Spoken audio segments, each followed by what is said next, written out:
Good morning, beautiful people. How are you guys doing today? Luffy, and I'm back here again with another video.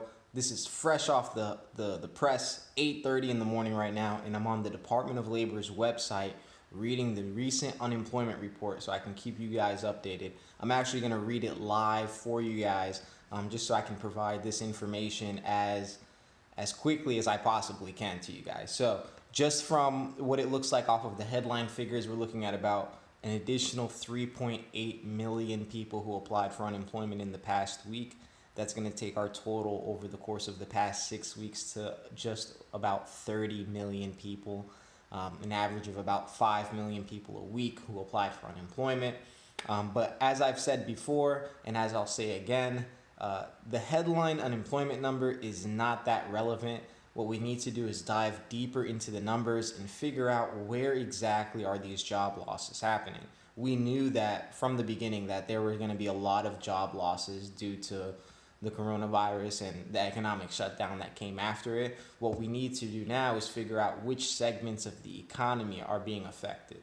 So in the beginning, we were seeing a lot of retail, a lot of food services that were losing their jobs. And then I started reporting last week and the week before, we started to see more and more professional services that were losing their jobs. So one thing I noticed real quickly in this report, very similar to last week's report, there's not a lot of comments. The states didn't leave as many comments as before. So when this was first beginning back in March, the first time we had almost 4 million claims in a week, almost every single state gave a comment indicating which segments of their economy they were losing jobs in.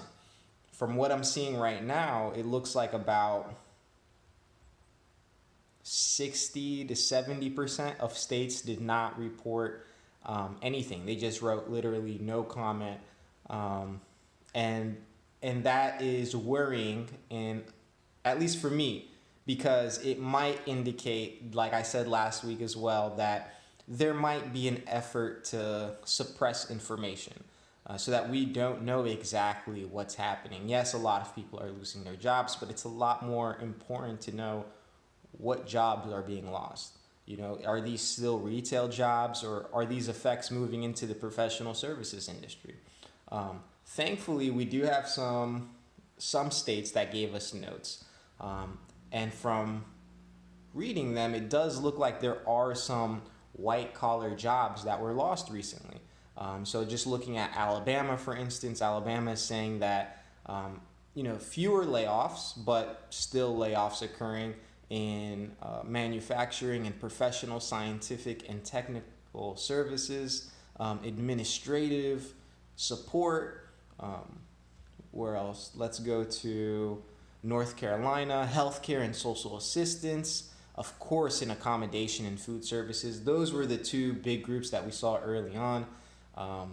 What it looks like is New York and California, Michigan, Georgia, Washington, Ohio, a lot of those states are claiming fewer and fewer unemployment numbers, but there are a couple states that are still increasing their unemployment claims. So for instance, Florida is the big number this week, over 300,000 additional claims from last week.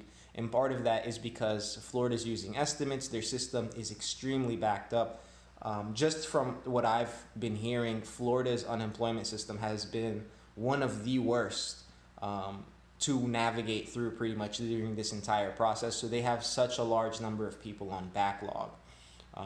But there's only 5 states that had an increase in unemployment claims from the week before, which are Florida, Connecticut, West Virginia, Louisiana, and Texas. Texas is an interesting one, but I'm not going to go too deep into it just because of political reasons. They did leave a number of notes, though. So they did have, of course, the normal layoffs in accommodation and food services. But yeah, most actually, no. So here it is. Yep, that's what I was looking for. So they kind of bury it almost. That's what it seems like, and that's why I'm saying it worries me that there might be kind of like a plot to, I don't know if it's a disinformation campaign or if it's just I don't know, but information, for instance, is put in there. Information obviously is like white collar work, It's a big segment of the economy, especially in Texas. But it's listed as like the third or fourth line in there, so it's difficult to read. It's one word also. Just my opinion. It could be conspiracy theory or whatever, but I'm gonna make a link for you guys, to this, as I always do, down in the description box below. You can look at the source material yourself. You don't have to take my word for it. I just wanted to give you guys quick update. It hasn't even been out for 10 minutes yet, as I make this video at least. I'm not sure when you're gonna see it, but go down into the source material, see for yourself.